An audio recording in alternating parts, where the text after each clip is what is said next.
Hashem, chapter 25 of Parashat Bamidbar. Well, also, of course, Sunday is a fast day, so we have a special schedule, a little bit unusual times. I'll put it out there in the WhatsApp group.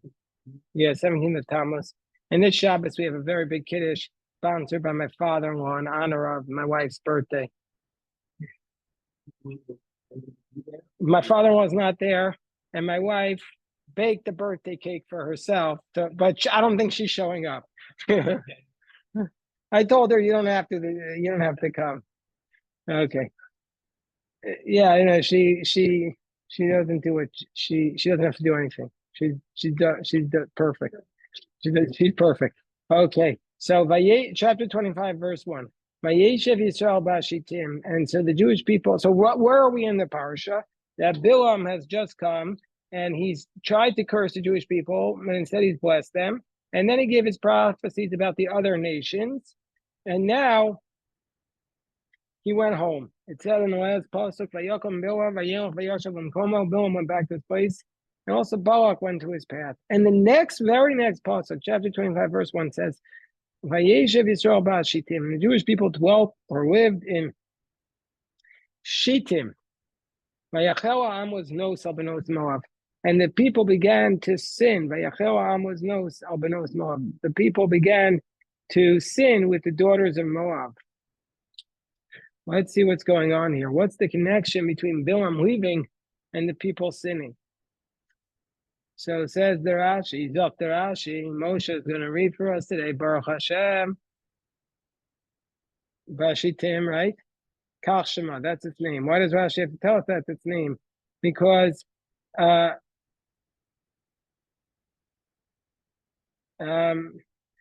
usually it wouldn't be Bashitim, it would be Bishitim. So Rashi's telling us that still Shittim is a name, even though Bashitim is unusual. It would have been Bishitim. That's the thing. What's going on? Okay, go on.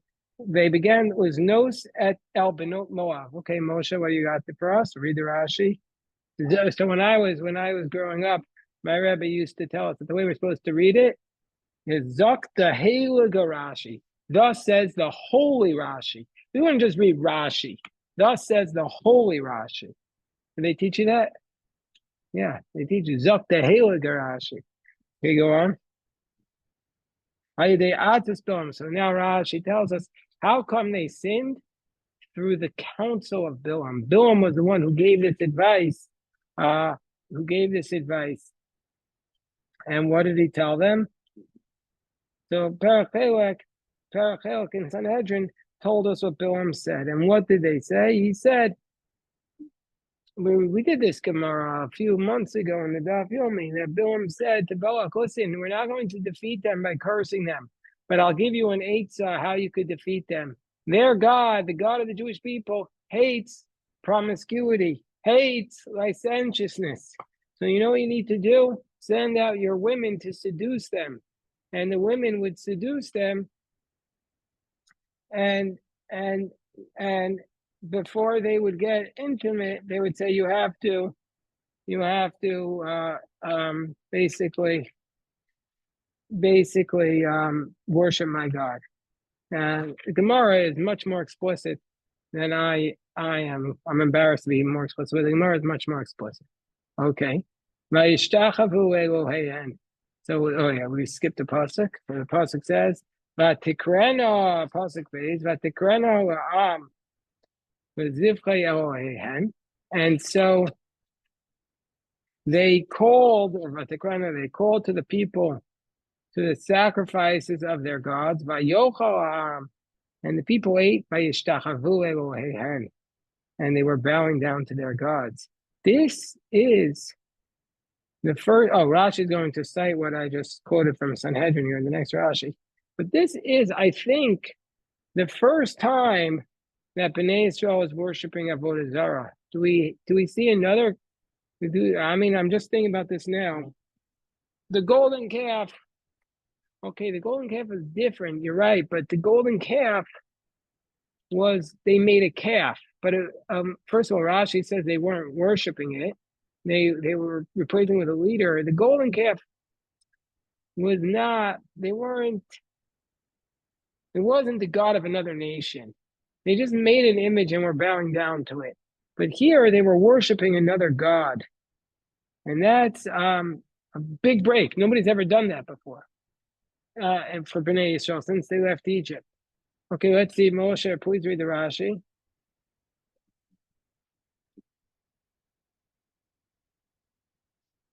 Right. So Rashi says what happened when the Jewish man, when the Bnei Israel man, he had his strong inclination. He wasn't able to hold himself back. Then what would happen was the Omer, go on, and he would say to the Moabite woman, "Agree to be with me." To Mus Paor, and she would bring out for him an image of Paor. Paor is the name of an idolatrous deity. Go on. She would pull it out from her garment, from the like her bosom. And she would say, bow down to this. So we see basically the sin of sexual immorality was intertwined with the sin of idolatry. They were together. They're often orgiastic cults. They were often together, and this is what part of what was so enticing. It was enticing then. It's enticing now for a lot of people. A lot of people fall by this sin. They can't control themselves. They can't control themselves. It's very tragic, but this is what happened. Okay, Vayitzamed Yisrael Baal Peor, and Israel became attached to Baal Peor. Vayicharaf Hashem b'Yisrael, and Hashem grew angry at the Jewish people. What does Rashi say? Peor. Why is it called Peor, Moshe? What does Rashi say?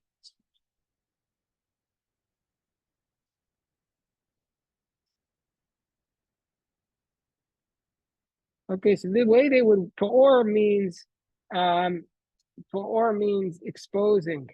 So what they would do is they would expose themselves. Pia tabas. This is the way they worship. They would expose their anus to the idol and then defecate in front of it. That's the way they worshipped it. It sounds for us bizarre, right? So this is the way they worshipped. This is the way they worship. How you doing? It's obviously bizarre and vulgar, but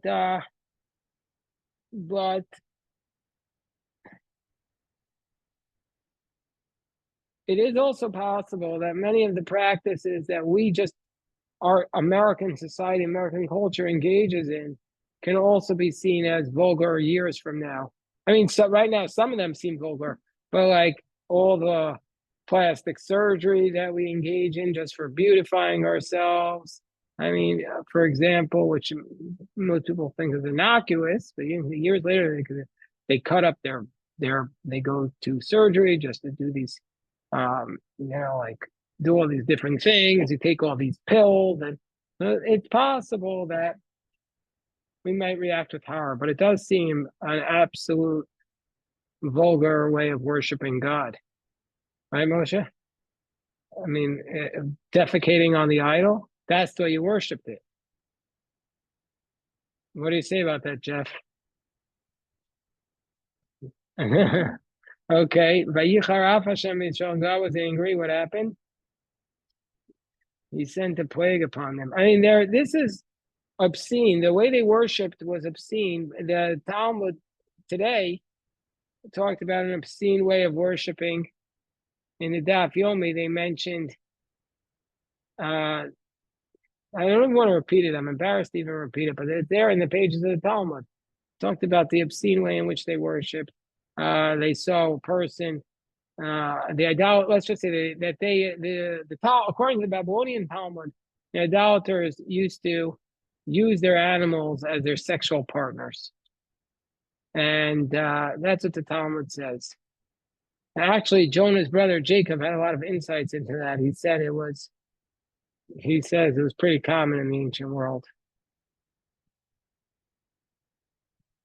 I don't know. Okay, so we'll move on. Vayomer Hashem Moshe, God says to Moshe, Kach has called Rashi Am, take all the heads of the people, Vahokau. So there was a plague that came down. So God said to Moshe, take all the heads of the people, Vahokau Hashem, and hang them to God, Neged Hashemesh. I just want to say one other thing. With all the Talmud's description of the idolaters as obscene and vulgar, the Talmud at the same time, and this is why the Talmud is the most, in my mind, just the most interesting book ever. At the same time, the Talmud praises on tomorrow's daf or Shabbos' daf a person for being the greatest person in the world who was an idolater. And they said he taught all the rabbis lessons. So the Talmud, hey, guys, good to see you. John, your soup is almost done. Look, check it out. Okay. So the Talmud at the same time praises this idolater. So the Talmud is not, two-dimensional. It's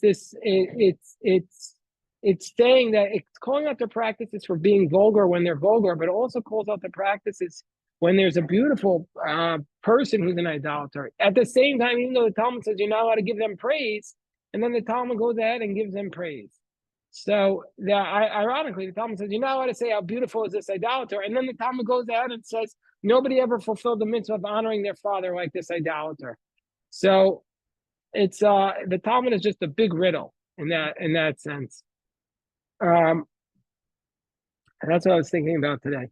The story that I'm referring to in the Talmud is the story in tomorrow's daf about Dama ben Nesina, one of the most famous stories in the Talmud, appears twice in the Talmud, about this man who's an idolater who refuses to wake up his father to get the key to the treasure chest. And it's a very famous story, but the whole irony is that here in the Talmud is praising him and saying we all have to learn from him, when the Talmud has already said we're not allowed to learn from idolaters. So, to give them favors. So that's, anyway, the point.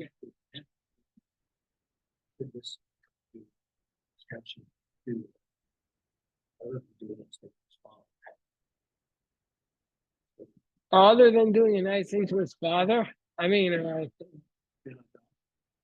right. So he, first of all, he did something nice for his father, but he was the best in the world at that. They said you have to, and then God gave him a red heifer, and the story continued that he gave it to them for a fair price, even though he knew he had a monopoly and he could have given it to them for an extraordinary price. And the rabbis, there's another version of the story where he was a very fair and honest person, and he gave a lot of honor. And so that's an indication he was a great person, and he was an idolater. So there's this tension. Yeah, John, you're trying to say something? Oh, okay.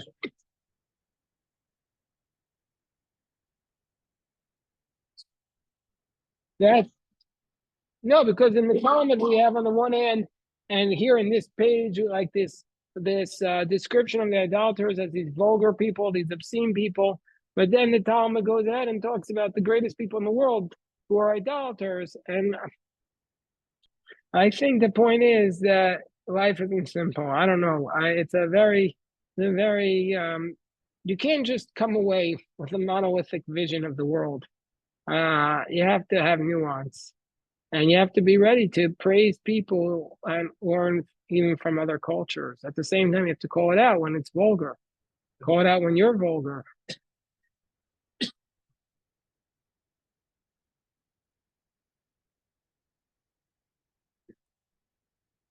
Yeah, but it's not. You're right, absolutely. But it's not just. I mean, God granted this person the red heifer, which is like the biggest spiritual honor you could get. And the red heifer is maybe that's the lesson in the red heifer, that the ones who purify us are themselves impure. Okay. We have to think about it. Okay, so God says that God gave a plague and killed all the people who worshipped this idolatry. Vayomer Hashem Moshe, and God said to Moshe, Kachas kol Rashayam, take the heads of the people, Vokov Samu Hashem, hang them before Hashem, Neged Hashem, hang them opposite the sun. Vayashav Charon Af Hashem Yisrael, and God's wrath abated. Now let's see, Moshe, please read the Rashi. Koachas kol Rashi Ha'am.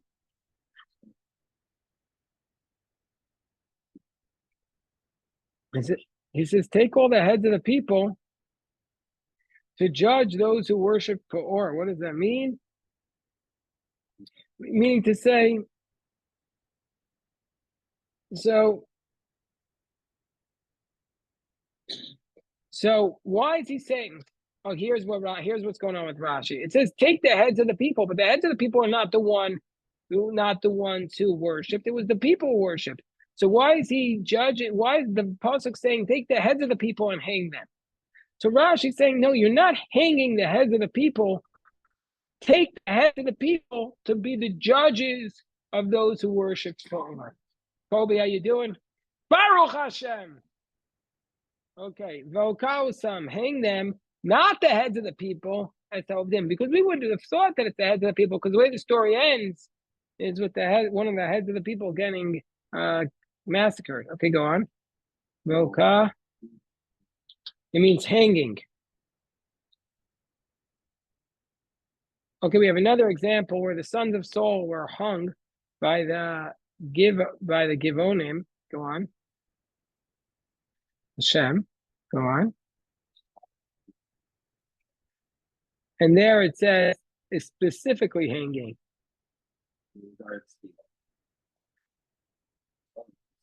Nislan. So Rashi has to tell us, why are they being hung? Because the punishment for idolatry is you're stoned. But after you're stoned to death, they take your body and they hang it on a tree. Only until nightfall. Go on. What does it mean opposite the sun? It means not that you have to wait for the sun, just that everybody would see.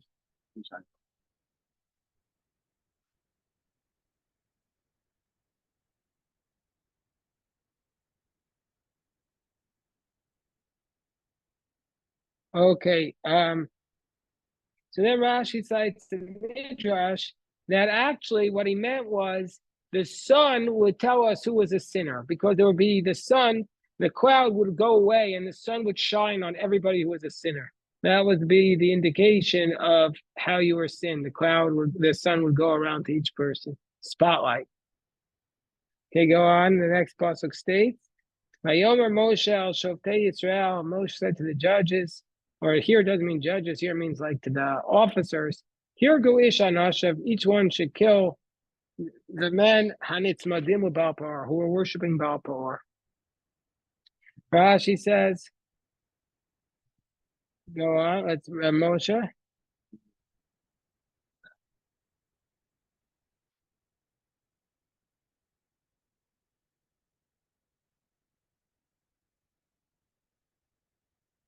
Wow, this is a huge plague. They killed all the judges. You want to know how many they killed? Each one of the judges killed 2 people. And there were how many judges? There were 70,000. There were 78,000. How do you get to 78,000? Well, because you have to go, there were groups of 10, judges of 10, judges of 50, judges of 100. So you had to calculate it. So anyway, they said there were 78,000 judges, and each one killed 2 people. So how many is that? Who's our mathematician here? 156. Seth Oper tells us it's 156,000. So just bear in mind, just to be 100% accurate, this was the judges of the Jewish people killed 156,000 men of the people who were about to enter into the land. These were not these were not those who left Egypt. These were the new generation. 150. There's a lot of blood that fell that day. 156,000 men. So this is a very bloody day. Weren't they like resurrected? Were they resurrected? Prophet, like resurrected people of the family. Okay, you know what you're saying is definitely resonating with me, but I'm drawing a blank on it. Maybe it was like people. Oh, hold on. Well, We'll have to look up. We have to. We'll get there. We'll get there. Arya, you do the research because I think you're right, but we have to see which people. But anyway, it's a bloody day. Okay, go on. 78,600. Wait, They made Rabbi a mistake. Yosef, I can't hear you. Hold on. Rabbi Yosef, what were you saying? They made a huge mistake in Safaria. It's 78,600. No, but they each killed two. So what? Rabbi Yosef. So that means He says Dayanei Israel Shmonat Ribo Shmonat Alafim. Not true. There were 78,600. That's a calculation that he makes in Yitro. yeah, but there are other texts. So there are other texts that say 80,000. Oh, but so There's a wow. the Tosfos in Sanhedrin talks They're about off the like exact 10,000. number. Yeah, Bitzal is absolutely right that the toast that The last Sanhedrin- Tosfos in the first parak. yeah, 18a, the Tosfos goes over the exact number of judges. Very nice, Bitzal. It was a Shabbos stuff. You don't want to sit up for our discussion. You want to lie down on your bed. Yeah. Okay. It's too gory. Okay, Bitzal, wait. Arya here is saying they were resurrected. Do you know what he's referring to? Not these. I don't think these were resurrected. Wow, wow. We have a Machlokas Achronim. No. Who was resurrected then? Are you Weren't talking about these like the people in like the, are you talking about like the Yechezkel bones? yeah. Not What? these. No, who was that? Those were the Mese Midbar, I think. Yeah, that's not these people. I don't think these people are categorized as Mese Midbar. Okay, well, we're going to investigate further.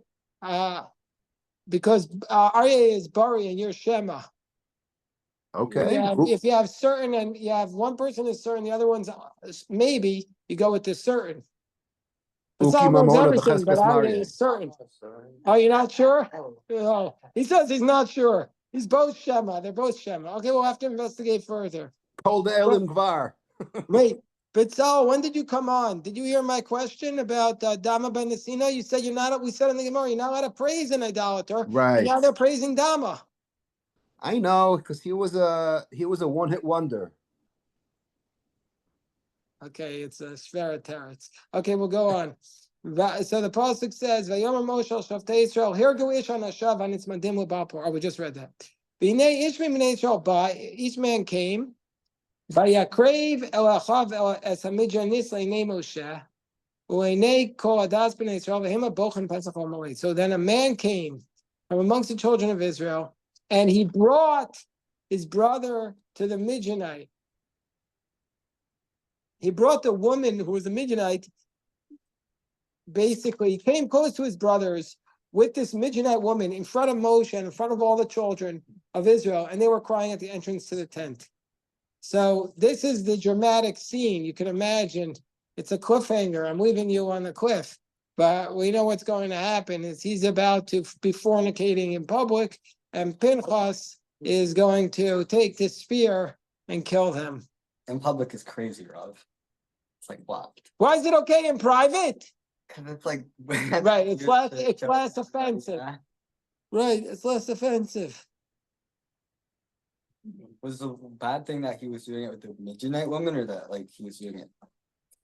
Both, and also that he was prince. It'd be one thing if he was just a regular schlepper, but he was the prince. He was the leader. Made everything worse. Yeah, geschmack. All right, so we'll have to stop here to daven mincha at this time. I know it's a cliffhanger. If you want to see how the story ends, come hear the Torah being read on Shabbos morning. Yeah, you'll get the whole thing then.